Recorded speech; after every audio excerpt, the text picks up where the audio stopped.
Esse que é o mais interessante do que eu vou falar.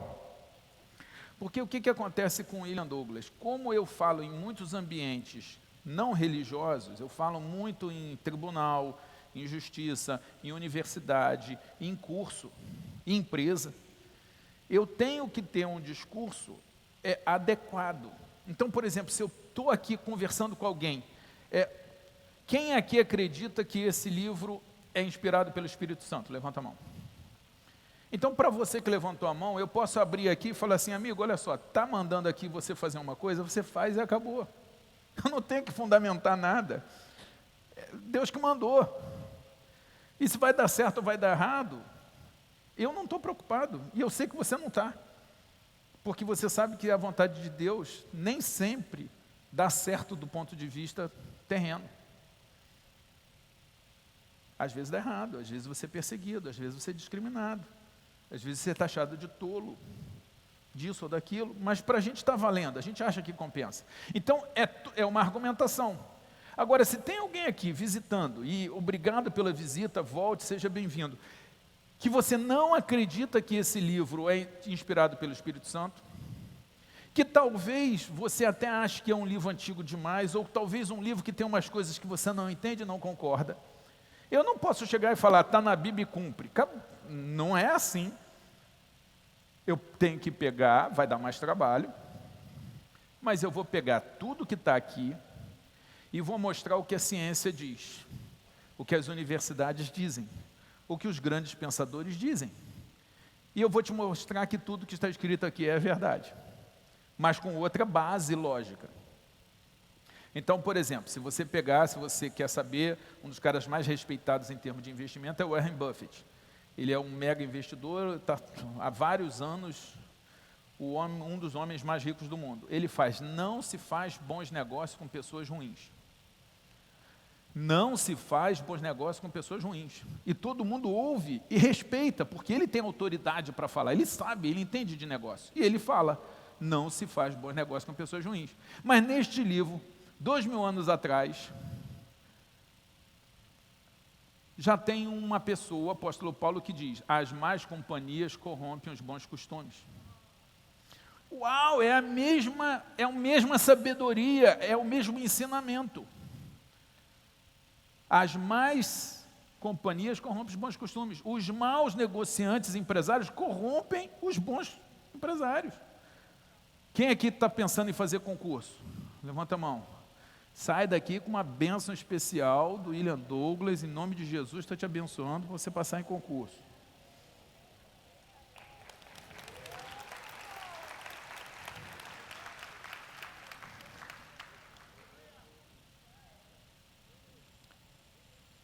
O concurseiro, os maus concurseiros corrompem os bons concurseiros. Então, se você anda com quem não quer estudar, vai te corromper. Gente, se você é marido ou esposa, você tem que tomar cuidado com que esposa e marido você ouve. Não é de conversar, conviver. Você convive e conversa com todo mundo. Jesus conversava com todo mundo. É a nossa referência. Agora, tem rodas de homens que só se falam em traição. É onde você tem uma mulher só, é ser otário. Você tem que tomar cuidado, porque você pode ser influenciado por essa lógica. Tem rodas de mulheres que só falam mal do marido. Aliás, eu rodo muito, eu faço muita pergunta. É impressionante o nome de mulher, a quantidade de mulher reclamando de marido. Claro, o marido tem que melhorar a qualidade. Mas reclamam demais. Metade da mulher reclamando do marido e a outra metade que não tem marido orando por um marido. Eu fico agoniado. É oração perigosa. Vamos lá, do que eu vou falar hoje? Eu vou falar sobre as leis bíblicas de sucesso. E é importante você saber que a Bíblia é o melhor manual de sucesso que já foi escrito. De longe. Só que, infelizmente, muita gente que não gosta de religião, ou é ateu, cético, agnóstico, ou tem algum trauma, alguma chateação, porque infelizmente tem religiosos que são um pouco complicados, a gente sabe disso, e aí traumatiza e o sujeito se afasta da Bíblia por causa desse trauma, dessa antipatia, às vezes mais do que justificada, e acaba não aprendendo tudo que esse livro pode ajudar na sua vida. Do outro lado, nós temos cristãos que ainda não estão praticando a Bíblia. Cristãos que estão fazendo a coisa do jeito errado. Desculpa, eu vou dar um exemplo atual e muito triste, eu não vou ficar aprofundando, mas só para você entender. Quando você abre o Instagram do Robinho, jogador de futebol, ele se apresenta como cristão e seguidor de Jesus Cristo. O que um cristão faz quando encontra uma mulher bêbada? Ele oferece água, ele protege, ele trata, a Bíblia diz para tratar as mulheres como se fossem suas irmãs, e você dá jeito de levar ela para casa, de ligar para a família e entregar a mulher em segurança para alguém que vai cuidar. Não só de mulher, qualquer bêbado. Eu me lembro uma vez, eu ameacei um cara de prisão, pastor Samuel. O sujeito saindo de uma festa de casamento, trêbado. E aí eu conversando com o sujeito, ele pede o carro. E eu viro para ele e falo, amigo, você não está em condições de dirigir, você vai matar alguém. Ah, não, eu vou. Aí ele já sabia que eu era juiz, e eu disse para ele, olha, você tem duas opções, ou você vai aceitar que eu te ajude, ou você vai sair daqui preso. Gente, é impressionante como é que as pessoas são simpáticas e prestativas quando um juiz federal ameaça de prisão. O sujeito aceitou minha ajuda, eu tive que ameaçá-lo de prisão, mas ele aceitou. E o hotel tem um serviço, a gente paga, eu que tirei do bolso, eu que paguei, eles têm um motorista para levar o bêbado para casa. Então veja, o que eu estou preocupado aqui é se você que é não cristão, se você vai sair daqui e vai falar, poxa, eu vou ler mais esse livro, eu vou prestar atenção nesse livro, esse livro pode me ajudar. E você que é cristão, você não cometer, porque é muito fácil a gente falar do Robinho, que se apresenta como cristão e não se comportou como tal, mas lá na nossa repartição, na nossa família, no nosso casamento, no nosso negócio, a gente diz que é cristão, mas não se comporta como tal. O problema não é o Robinho não ser cristão. Para mim, o problema é o William não se comportar como cristão. E é isso que eu queria te desafiar. Você que não é cristão, olhar esse livro como um livro de sabedoria. E você que é cristão, fala, eu pratico isso. E outra coisa importante para ser dita. É óbvio que nesse momento, no marketplace, que a gente está falando de negócios, de vida, eu vou falar da Bíblia como um manual de sucesso, mas não é a parte mais importante da Bíblia. Se você parar para bater papo comigo, ou aqui com o pastor Felipe, ou com qualquer outra pessoa daqui da igreja, ela vai te dizer que o mais importante da Bíblia não é quanto dinheiro você vai ganhar, quanto você vai ser famoso nos próximos 50, 100 anos. O mais importante é aonde você vai passar a eternidade. Então, que você entenda que a gente está falando desse assunto, mas a gente não acha o assunto mais importante. Chegou o sujeito no pronto-socorro, está com um tiro no peito e está com um tiro na mão. Qual tiro o médico deve olhar primeiro? O do peito. Então eu tenho que te avisar que se você entra na igreja, se você começa a ler a Bíblia, o tiro no peito é onde você vai passar a eternidade. É você entender como a gente acredita, e você vai acreditar ou não, é uma decisão sua, que nós somos pecadores, que Jesus morreu por nós, que a gente não tinha como se salvar sozinho, Jesus vem, morre na cruz, toma o nosso lugar e nos salva, pela fé, não pelas obras. Isso é o mais importante, é urgência, é emergência médica, é você aceitar Jesus se você ainda não fez isso. Dito isso, depois que você resolve o tiro no peito, vamos olhar o tiro na mão. O que você tem feito?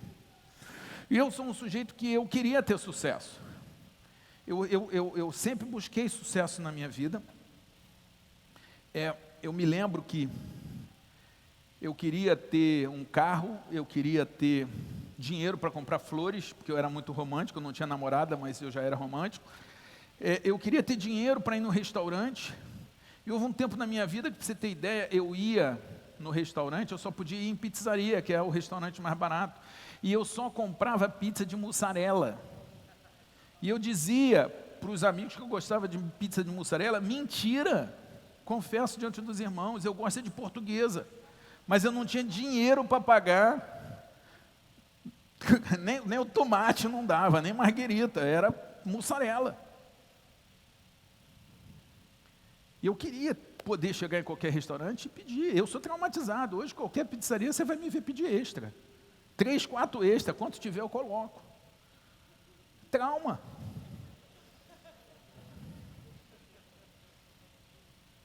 Eu queria ser respeitado, eu queria ter meu lugar ao sol. E o que eu sabia que dava para fazer é concurso. Aí eu fui fazer concurso. E eu me lembro que eu orava. Eu queria que Deus me abençoasse. Eu realmente acreditava que na hora da prova, porque eu sou crente, porque eu sou dizimista, porque eu frequento a igreja, porque eu cantava no coro de adolescente, eu ia começar a orar, o céu ia se abrir em glória, luzes, música, e um arcanjo, ou talvez o próprio Miguel, com uma carruagem de fogo, saía lá de cima, dava um cavalo de pau do lado da minha carteira e falava: filho, toma o gabarito. Amados, não apareceu ninguém, anjo, serafim, nada. E eu fiquei magoado com Deus, porque todo crente tem um pouquinho de nepotismo.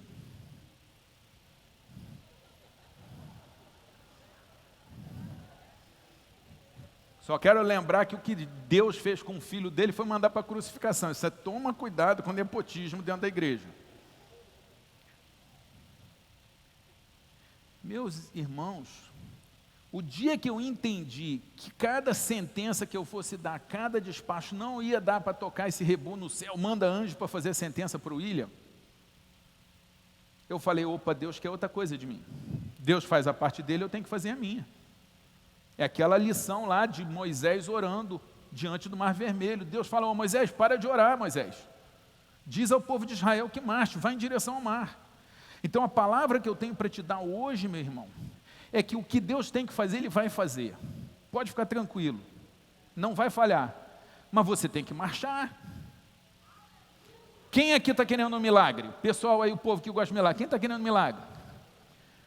Olha só, eu já estudei, gente, eu fiz direito, eu gosto de convencer, eu estudei a Bíblia toda falando quando aconteceu um milagre, o que fez Deus fazer um milagre? Ciência. Quais são os precursores do milagre? H2O, 2 átomos de hidrogênio e 1 de oxigênio da água. E milagre? Você já reparou que milagre sempre Deus faz? Tem exceções pequenas, mas normalmente Deus faz milagre para quem está trabalhando. Procura na Bíblia. Até o cego, na entrada de Jericó, um monte de cego pedindo esmola. Qual que foi que saiu curado? O que trabalhou, gritou: Jesus, filho de Davi, tem misericórdia de mim. Então, eu fui estudar milagre para convencer Deus a fazer um milagre para mim. Deus faz milagre quando você está trabalhando, quando você está orando, quando você está servindo, quando você está ajudando os outros. Faça isso que os milagres virão.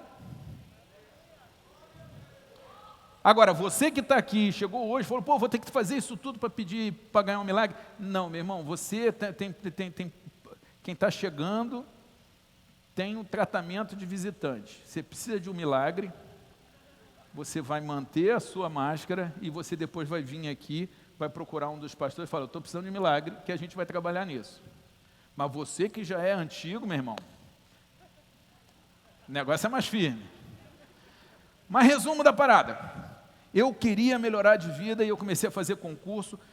Fiz o primeiro, fui reprovado no Colégio Naval, que aliás eu fiz aqui nesta cidade, foi o meu primeiro concurso. Aqui, foi a minha primeira reprovação, foi em Belém. E guardo com carinho.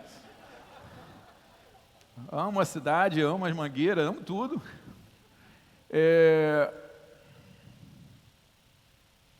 Fui reprovado.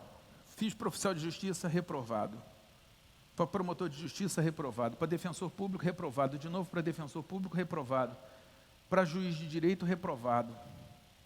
Mas não desisti. Estudei mais 1 ano e meio, fui lá, fiz de novo, e aí, finalmente, meus irmãos, fui reprovado de novo.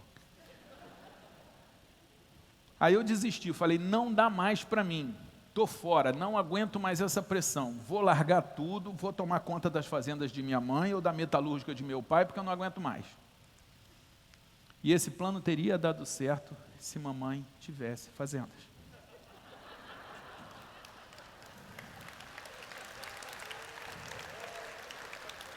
Teria dado certo se meu pai tivesse uma metalúrgica, mas ele não tinha, e eu confesso, nunca consegui perdoar totalmente meus pais por causa disso.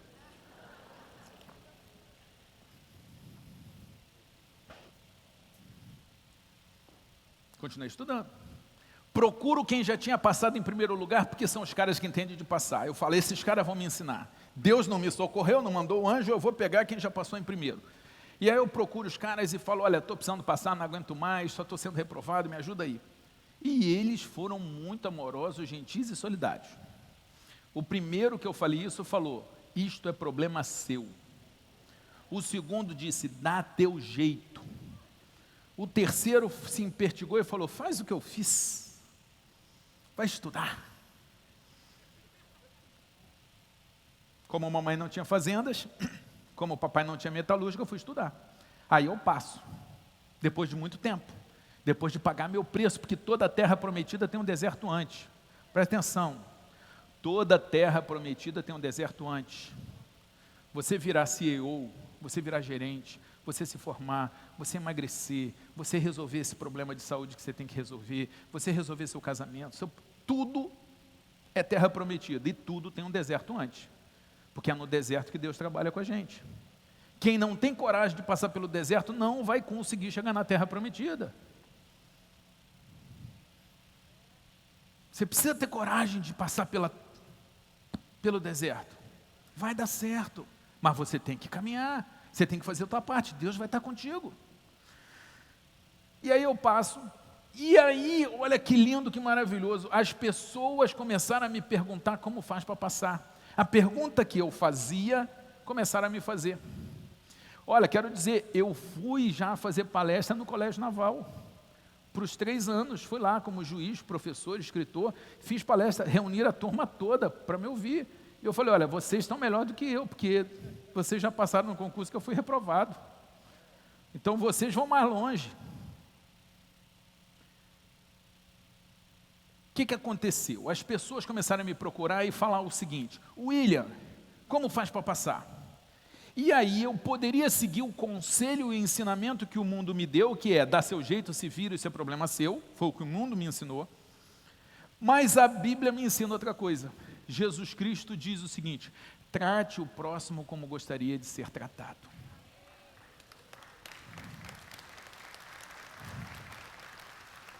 Faça pelo outro o que você gostaria que o outro fizesse por você. Não é o que o outro merece, é o plano de Deus para o outro, e o plano de Deus para você. Então, eu comecei a ajudar as pessoas, não por ser bonzinho, não por ser um cara legal, não por ser terrivelmente evangélico. Eu fiz isso porque Jesus manda. E Ele tem moral, porque Ele nunca me tratou segundo os meus merecimentos, Ele sempre me tratou melhor.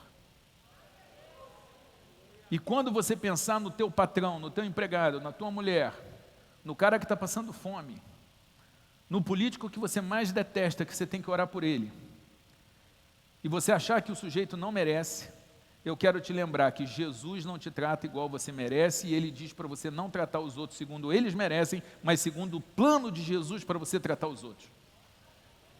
Ah, o meu marido não merece, a minha mulher não merece. Lamento muito, deu azar, mas você vai ter que ser um bom marido, uma boa esposa. E Deus diz que Ele vai te recompensar. Não é, olha só, o seu casamento não é assunto entre você e a sua esposa, ou seu marido. O seu casamento é assunto entre você e Deus. Eu ser juiz não é assunto entre eu e a República Federativa do Brasil, entre a União Federal. Mesmo quando a União Federal não me dá aumento, juízes adoram aumento.